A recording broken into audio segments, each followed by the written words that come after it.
Okay, it is my turn. So I just cut a China burst to be short. So what I'm just focus on the first next, I will be cover 3 points. The first is China. We are for be a project development status. The second about my company, VRB Energy. So the third will be the prospect of China VRFB market.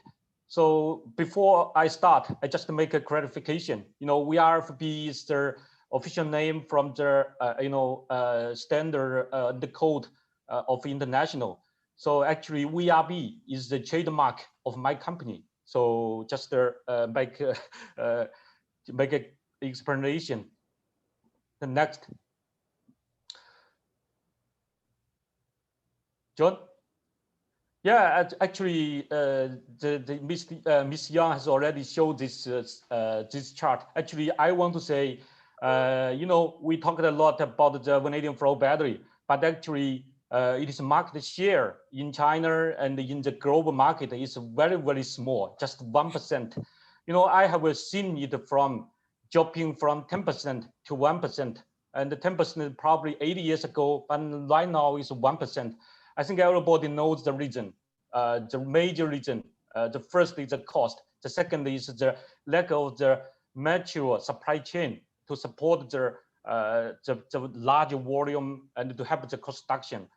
So I think what we need to do, I mean, in this industry, is how to make the cost reduction, to realize large volume as Lunker did, and to increase our market share from this is 1%.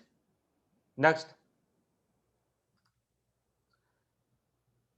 And this map is the VRB project under planning and construction in China. And I just list the major of them.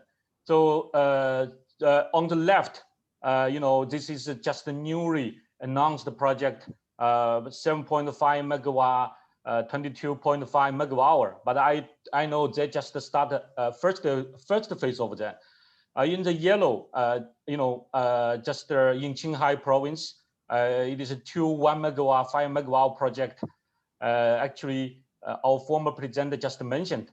I think the major part is in the Liaoning province. Dr. Li has already mentioned. They have I think it's 4 of the big projects are under construction. And in the middle of China, is a province called Hubei. Actually, we have started building a big project. Actually, we have finished the first phase, 3 megawatt, 12 megawatt hour project for PV integration in this province. And following this 3 megawatt, and we will sign a 100 megawatt project very soon, probably before China New Year. We will sign a MOU with the local government, and starting from the first phase, 40 megawatt. We will have a press release very soon about this 40 megawatt, 200 megawatt hour, very big project in the middle of China. It is a commercial project.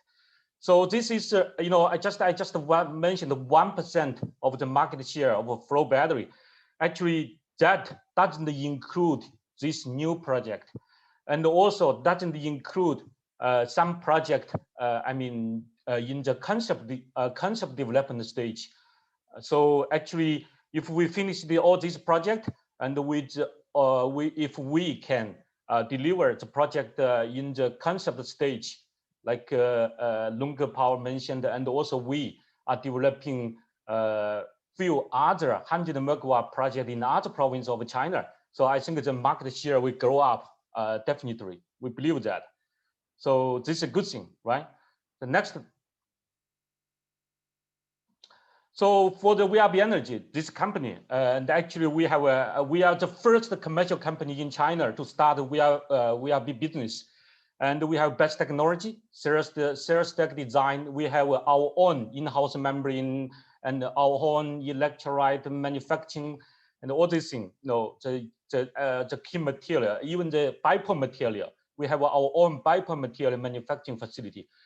We have proven products, the stack, and the system level. We have 15 years in this area. We have a total invested more than 100 million US dollars in developing the technology and proven this technology. And our technology actually was validated by the China State Grid because we have installed a 2 megawatt, 8 megawatt hour project, the first megawatt scale project for State Grid in China. I think it is 9 years ago. It has been operating for 9 years. It's still operated there. The performance is very good. And ready to scale, we have a technology, we have the new production line, we have a lot of the pipeline. So we all believe we are ready to scale up in the near future. Next. So this is the timeline of check record of technical and commercial success. So we established in 2007, and in 2009 we acquired a company called VRB Power. So it is the first listed company in the world in the VRB area.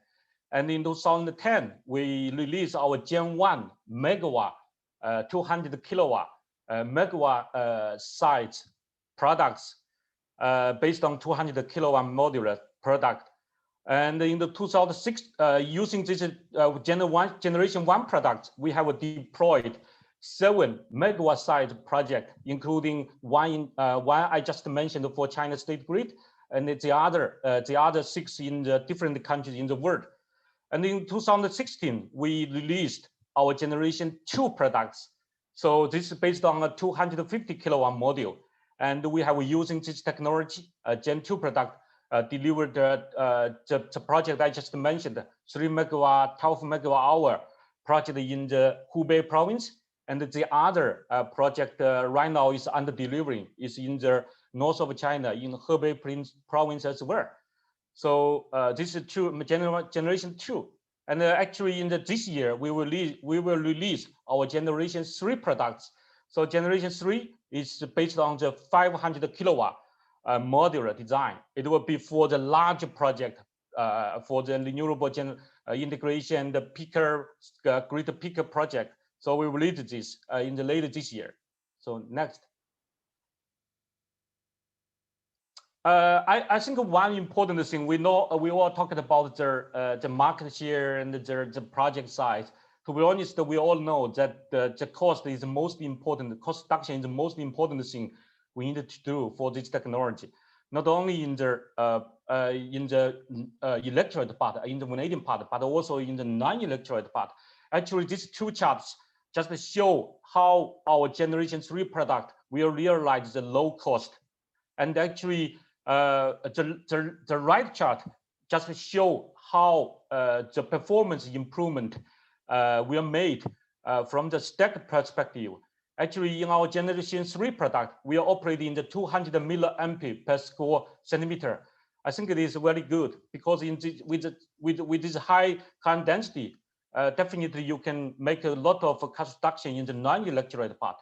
So in the generation 2, I mean, the ordinary, the average pricing will be like $5 to $6 US dollars per kilowatt hour. And in our generation 3, later this year, we will realize roughly $300 US dollars per kilowatt hour for 4-hour system. It is a huge improvement and we believe this will be a very important step to commercialize this technology. So next. So actually these 2 charts, one table just show how our cost will be in the later of this year. In our generation 3, as I mentioned, we will achieve like $300 US dollars per kilowatt hour, and the electrolyte part and the non-electrolyte part, we will both achieve huge cost reduction. I think for this conference, people will more care about how we can achieve the cost reduction in the vanadium part. Actually, we have done a very successful vertical integration. We will achieve very low cost production of the vanadium, and we will not damage the existing balance of vanadium production and the consumption for the steel industry. We are just producing the vanadium from the other low-cost source material, and just using this material for our vanadium flow battery only for this vanadium flow battery. We will not damage the current balance of the existing vanadium market. I think this is very important. We all know that. So in the bottom, we have a chart to show our cost roadmap. Actually, later this year, for our 6-hour system, we will have the comparable pricing to the lithium technology. I think this is very, very important to commercialize this technology. And in the year of 2023, we will achieve comparable pricing to the lithium for 4-hour system. We all assume the vanadium, the lithium also has the pricing also go down. So I'm not comparing the 3 years later pricing of vanadium to the current pricing of the lithium. Actually, the pricing of the vanadium of the lithium 3 years after. So I think it is very encouraging for the industry. We probably are the first company to promote comparable pricing to the lithium in the large scale storage with the VRFB. So next. Actually, just as I mentioned, for China, or talking about the big project, 100 megawatt and 20 megawatt, the big problem for the lithium, with the lithium, the big problem for the lithium is, they have about roughly about 2% possibility caught fire.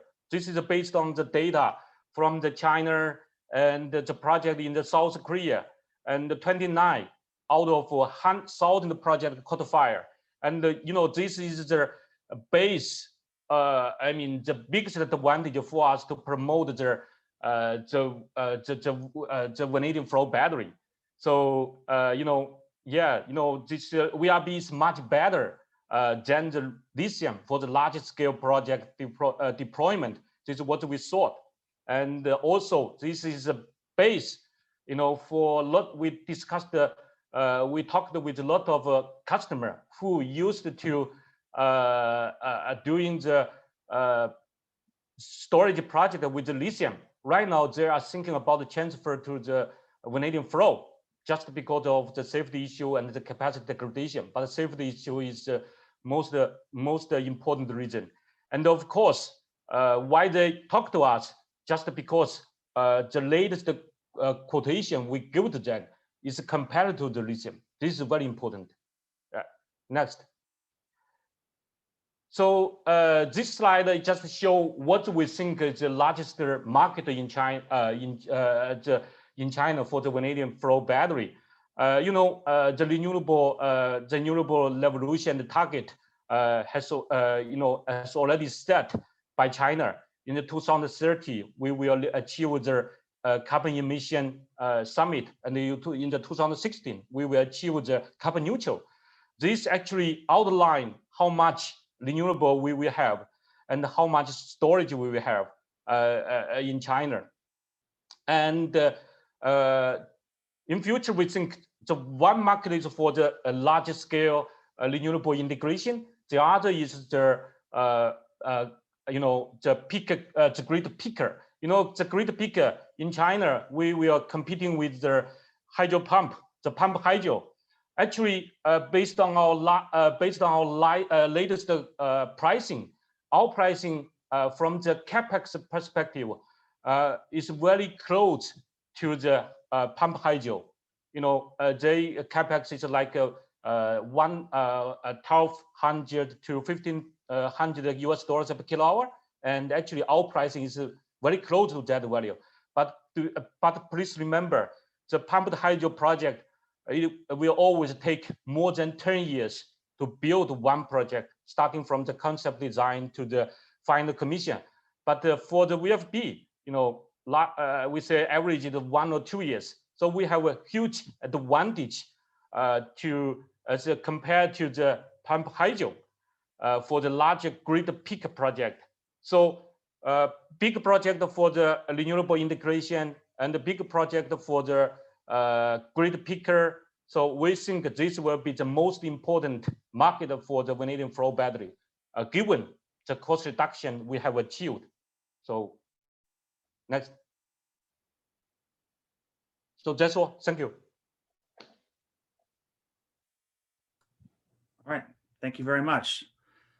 We have, for our panelists, if you all could take a look at the Q&A function on the screen, there are some individual questions for some of you that if you could answer those and type in your answers directly, that'll save us some time here.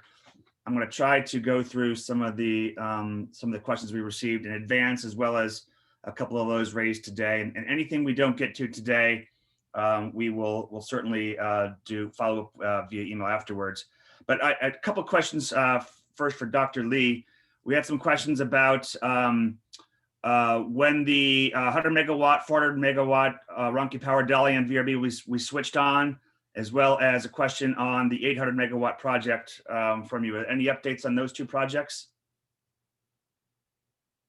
Yeah, but basically, like as I presented in my presentation, is that we have got at the moment 3 big projects are under construction, and 2 of them are smaller ones, just 10 megawatt, 40 megawatt hours. And those 2 projects, we will finish the installation before the Chinese New Year. So hopefully these 2 projects will get grid connected or commissioned maybe in the middle of March, or latest, I think the middle of April. So those 2 projects will get connected. And for our large project, 100 megawatts, so basically that is the first phase of the 200 megawatt project. So the first phase, 100 megawatts, will be commissioned. So this is our target. So by the middle of this year, probably, because big project has got a lot of issues during construction, during the installation, and so time can be, delayed always sometimes. And Dr. Li, a follow-up question for you: how many megawatts can be produced annually after the expansion of your factory? The Runke Power Factory. Yes. Said. Yes. Well, basically, like this is the current factory is a 300 megawatt, yeah, the annual production. You mean the production ability, right? Yes. Yeah, we are planning the second phase and the third phase. So I think I'm not, this is uncertain currently, right? So because the second phase factory is not being discussed because the market is not growing rapidly. So basically, like for our current capacity, we can still meet the current requirements. So, but hopefully, like once the second phase and the third phase factory, finished, we will achieve kind of like gigawatts factory. So it will be like 1,000 megawatts annual production. So. Right. I'm just gonna up a general question for any of our panelists. What kinds of policies and actions has the government in China put into place that support the VRFB?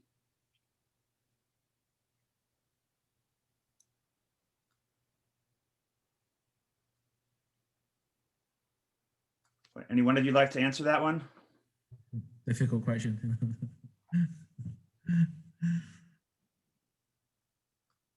Well, Dr. Huang, you want? Okay, so yeah, I think actually there's no very specific policy just for the vanadium flow battery only. The China government.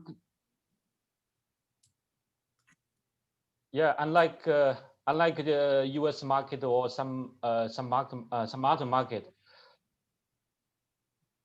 we know the DOE just issued some special policy to support the long duration technology, but actually there's no such policy in China. This is what I want to say. Actually, finally, when we come to the commercial stage. Yeah, you are actually finally come to this commercial stage. We were competing. We were competing with other technology, like the lithium and the pump hydro I just mentioned, all based on the LCOE and all based on what value technology can bring to the customer. So this is very important. Yeah. Yeah, And I to myself, I don't see the China government in the near future will issue some special policy just for the vanadium flow battery. I totally agree with Dr. Huang's opinion that there is no special policy for the vanadium flow battery. But however, as what I said, the local governments and the central government, they all released some policies for the peak shaving, ancillary service from energy storage system. So, but I mean, for peak saving, definitely we probably needs the long duration system. And I think vanadium flow battery is the best choice for this application. So it's kind of like there's no direct support, but basically like we definitely got some support. Yeah. Thank you. Another question we received in advance of the webinar, with all these projects starting, particularly in China, are there signs that this is starting to impact the demand for vanadium generally?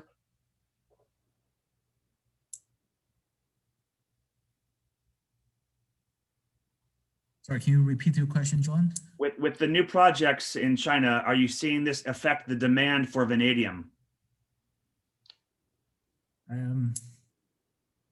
No, I don't see that, because like the vanadium flow batteries demand for vanadium is only a small portion of the vanadium, raw materials, and most of the vanadium are used for the like steel production, the reinforced steel factory. But I mean, as what I said, this small portion cannot affect the large demand for the vanadium, I think. And my opinion actually is that, this is a Vanitech meeting, I know most of the people from the vanadium industry, right? So actually, I definitely once all these projects going forward, and if there's no additional source, vanadium source, this will no doubt, boom the vanadium price again, because just as I mentioned in my presentation, this is what definitely damages the balance between the existing vanadium market and the production and the consumption market, right? So this is why I say for the VRB energy, for my company, we just focus on the additional market, additional production, and additional consumption from in addition to the existing. So no doubt there will be more demand for the vanadium, but higher pricing, as we saw in the 2018, that pricing is not acceptable for this industry. Okay, we'll have to stop right there because of antitrust to talk too much about pricing. Thank you, though. We're going to have a whole other presentation a bit later on from Terry Perlis on the market as well, and we'll get into that in more detail as well. I'm not sure if this question is appropriate for all of you, but we have this in a couple of different places. Why do you think the development of the VRFB has been so slow in other regions compared to China, particularly in North America being so slow compared to China?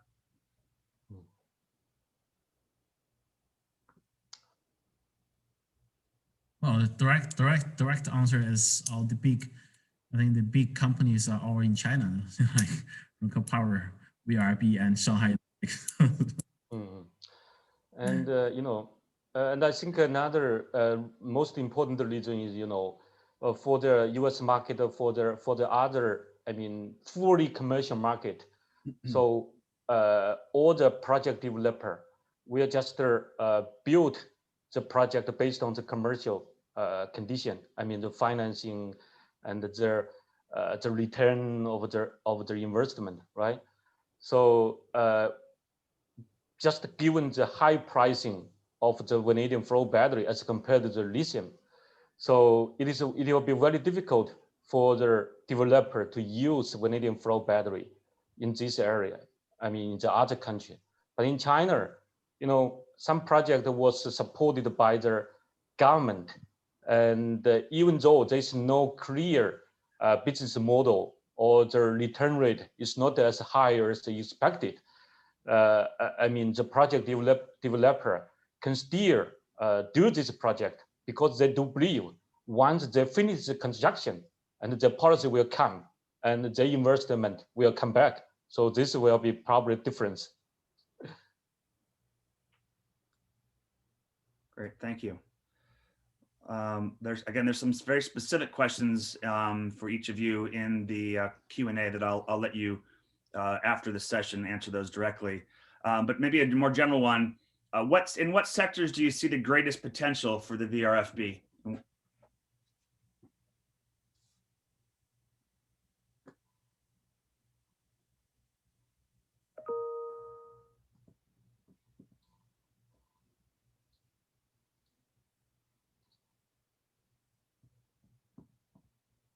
In what sectors do you see the greatest market potential for the VRFB? Anyone? Okay. Yeah, go ahead, Mr. Wang.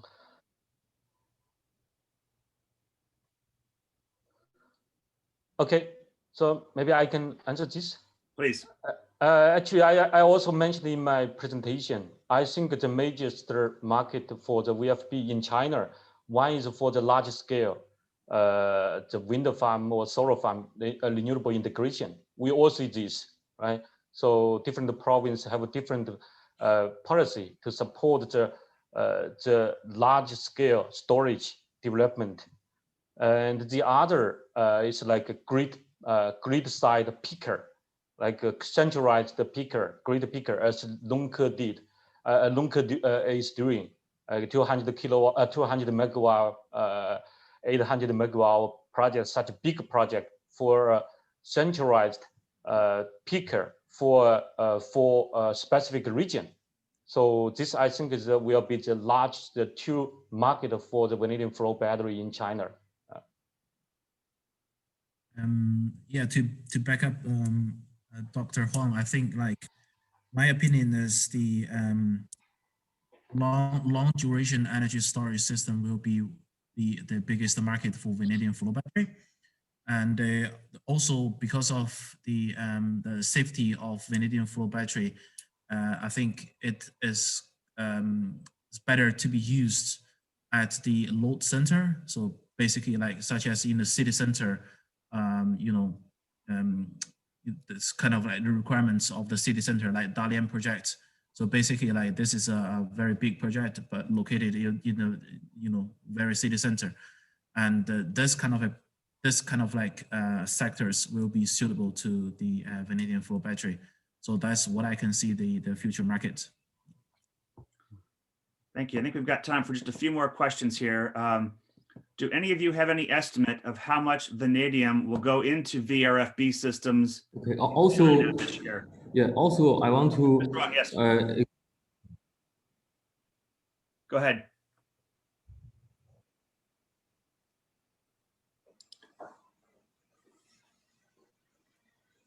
Also, I think in China, the VRFB energy solution is suitable for the wind farm. Because VRFB has a long cycle life. With these features, it's very suitable for the combined with the wind farm because always wind. So I think this is a very good choice. Thank you. Thank you.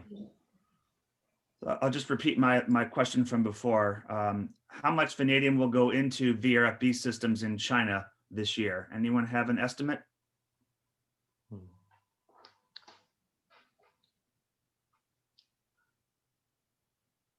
So Dr. Lee, can you speak something about your project? You have a. Well, I mean, basically, I understand how much vanadium we are using for each one of the project, but I mean, I don't know what is the proportion, how much V used into the whole vanadium flow battery sector. So basically, like, to be honest, I don't have this figure yet, but I mean, this is a very good question. So I can probably later on to search it to find an answer. So you can say for 100 megawatt hour, we need 1,000 tons with VRFB, right? So you can see how much project are under construction. For the Lunga Power, they have three 40 megawatt hour project. So this means actually it's 120 megawatt hour. So they need 1,200 tons with VRFB just for these three projects. And for my project, as I mentioned, we will soon sign agreement for the 40 megawatt and 200 megawatt hour project before Chinese New Year. And the construction, I believe, will last for 1 year. So let's just say it's half and half. So we probably need 1,000 tons. So this means in addition to the Lunga Power's 8 megawatt hour project, we need 2,400 tons with VRFB this year, just for the project we are talking about. Great. And one more question that we're going to address right now, and then we'll try to get people to answer some of these specific questions in the Q&A function, and we'll follow up afterwards. But finally, in closing, how can people outside of China find out about all the new and progressing projects, VRFB projects in China?